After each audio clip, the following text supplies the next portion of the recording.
अस्सलाम वालेकुम, welcome back to Physics Academy. आज हमारा है lecture number 4, class 9, chapter number 1। चार ब्रांचेज हमने पीछे डिस्कस कर ली थी।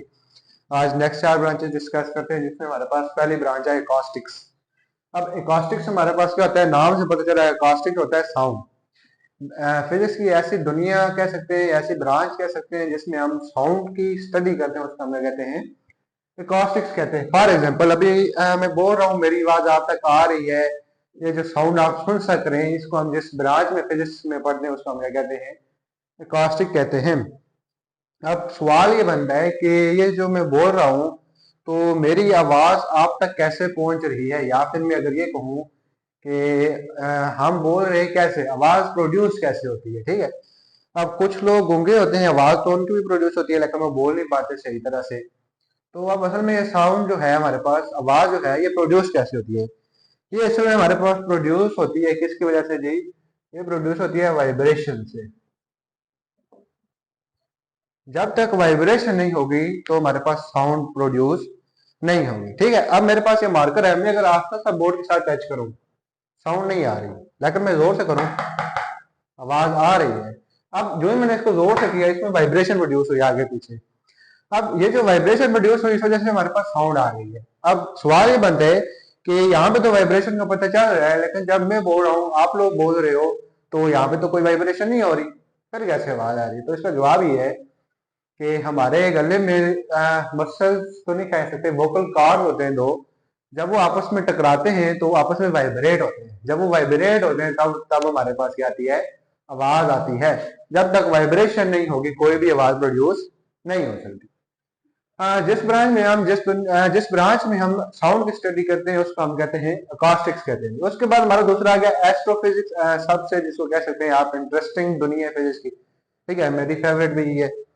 अब एस्ट्रोफिजिक्स हमारे पास क्या है, astrophysics deals with the study of heavy bodies present in space. कि इसमें हम ऐसी बॉडीज को स्टडी करते हैं जो हमारे पास कहाँ पे प्रेजेंट होती है, स्पेस में प्रेजेंट होती है, खला में प्रेजेंट होती है। फॉर एग्जाम्पल जिस तरह आपको जमीन से नजर आता है सूरज और चांद नजर आता है रात को, ये हमारे पास स्पेस में मौजूद है, हैवी बॉडीज। ये सूरज की स्टडी करना, चांद की स्टडी करना, ये सब हमारे पास किस में आते हैं, एस्ट्रोफिजिक्स में आते हैं। अभी हमने लक्ष्य दिया स्टार। रात को आपने अगर आसमान पे कहीं गौर करके देखा हो, स्टार छोटा सा चमकता हुआ स्टार नजर आता है आपको, यही बात है।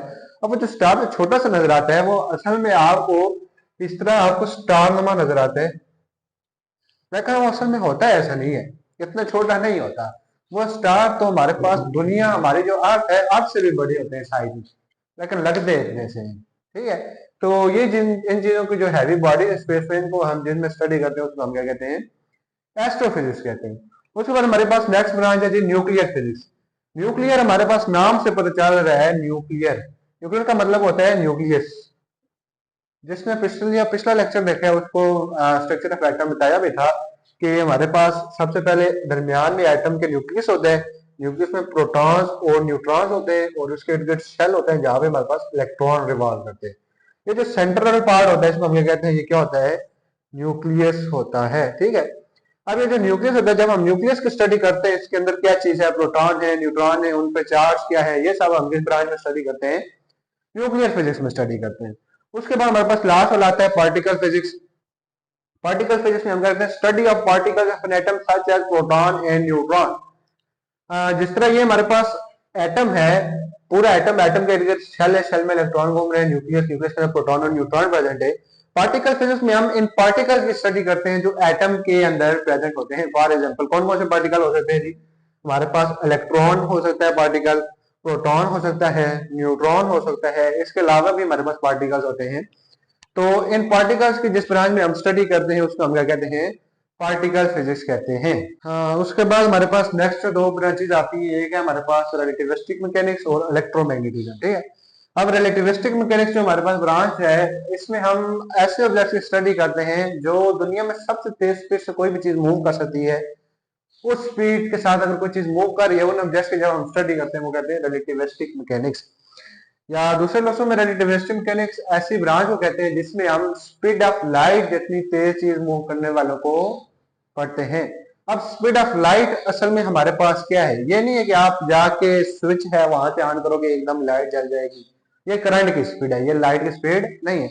अब जो लाइट की स्पीड होती है वो होती है 3.0 इंटू 10⁸ मीटर पर सेकेंड, बहुत ज्यादा स्पीड होती है। ठीक है, अब हमारे पास जो आपको पता है जो आई थिंक बाइक्स होते हैं उनकी होती है 120 मीटर पर सेकेंड, 150 मीटर पर सेकेंड, वो किधर, और 3.0 10⁸ मीटर पर सेकेंड किधर, ये बहुत ज्यादा है। अगर इतनी स्पीड से कोई चीज मूव करे तो मेरे पलक झपकने से पहले आप लोग अगर इतनी स्पीड से मूव करो तो आप इंडिया में पहुंच जाओ। मैं पलक झपकूं फिर आप लोग ऑस्ट्रेलिया में पहुंच जाओ, इतनी तेज स्पीड है कि एक सेकंड के अंदर बंदा एक पूरा मुल्क घूम जाए, इतनी तेज स्पीड है लाइट की। इतनी तेज स्पीड से अगर कोई चीज मूव कर रही है या इसके पास पास कोई चीज मूव कर रही है, जिस तरह हमारे पास रेडिएशन होती है, alpha alpha radiation, beta radiation आगे पढ़ेंगे, तो वो तकरीबन nearly equal to speed of light से मूव करती है। ठीक है, तो उनकी हम जिस ब्रांच में स्टडी करते हैं उनका हम कहते हैं रिलेटिविस्टिक मैकेनिक्स कहते हैं। अब ये जो लफ्ज यूज है रिलेटिविस्टिक, इसको कहते हैं एट वेरी हाई स्पीड, ये आगे फिर यूज होगा रिलेटिविस्टिक वेरी हाई स्पीड, आगे जगह जगह यूज होगा, न्यूटन के लॉज में यूज होगा, याद रखना ये लफ्ज। उसके बाद हमारे पास जो दूसरी ब्रांच रह गई थी वो थी इलेक्ट्रोमैग्नेटिज्म। अब इलेक्ट्रोमैग्नेटिज्म नाम से पता चल रहा है जिसमें हम मैग्नेट्स के बारे में स्टडी करते हैं, मैग्नेटिक फोर्स के बारे में स्टडी करते हैं, उसको हम कहते हैं इलेक्ट्रोमैग्नेटिज्म। मैग्नेट आप सब लोगों ने देखी होगी, मैग्नेट के हमारे पास में दो पोल होते हैं, एक नॉर्थ पोल होता है, एक साउथ पोल होता है। अगर मैं एक और मैग्नेट इसके इर्द गिर्द इसके पास ले आऊं तो इस तरह मैं कहता हूँ नॉर्थ पोल और साउथ पोल। अब इधर साउथ पोल इधर नॉर्थ पोल, जब पोल्स ऑपोजिट हो तो वो एक दूसरे को अट्रैक्ट करते हैं, क्या करते हैं जी, अट्रैक्ट करते हैं। ये मेरे पास मैग्नेट है, ये नॉर्थ पोल है, ये साउथ पोल, मैं जो है इनको पास लेके आऊंगा, ये एक दूसरे को क्या कर लेंगे, अट्रैक्ट कर लेंगे। लेकिन अगर उसी के बरक्स में करूं, मैग्नेट के दूसरी तरफ से मैं लेके आऊं, आप करके देखना बेशक, जितने मर्जी में पास लाऊं या इधर स्लिप हो जाएगा इधर स्लिप हो जाएगा, ये साथ हमारे पास जोड़ नहीं सकता। क्यों? क्योंकि अब इनमें रिपल्शन आ जाएगी, पोल सेम हो जाएंगे। कैसे? अगर मैं यहाँ पे भी कर दूं, क्या यहाँ पे भी मैं साउथ पोल बना देता हूँ, यहाँ पे भी नॉर्थ पोल, अब साउथ और साउथ एक जैसे हो गए, क्या हो गए, एक जैसे। अब ये इसको इधर पुश पुश करेगा, इसको इधर, बीच में रिपल्शन हो जाएगी, एक दूसरे से दूर जाएंगे। तो ऐसी ब्रांच फिजिक्स की जिसमें हम मैग्नेट की स्टडी करते हैं उसको हम क्या कहते हैं, इलेक्ट्रोमैग्नेटिज्म कहते हैं। तो ये था हमारा लेक्चर ब्रांचेज ऑफ फिजिक्स के ऊपर। उम्मीद है आप लोगों को समझ आ गई होगी।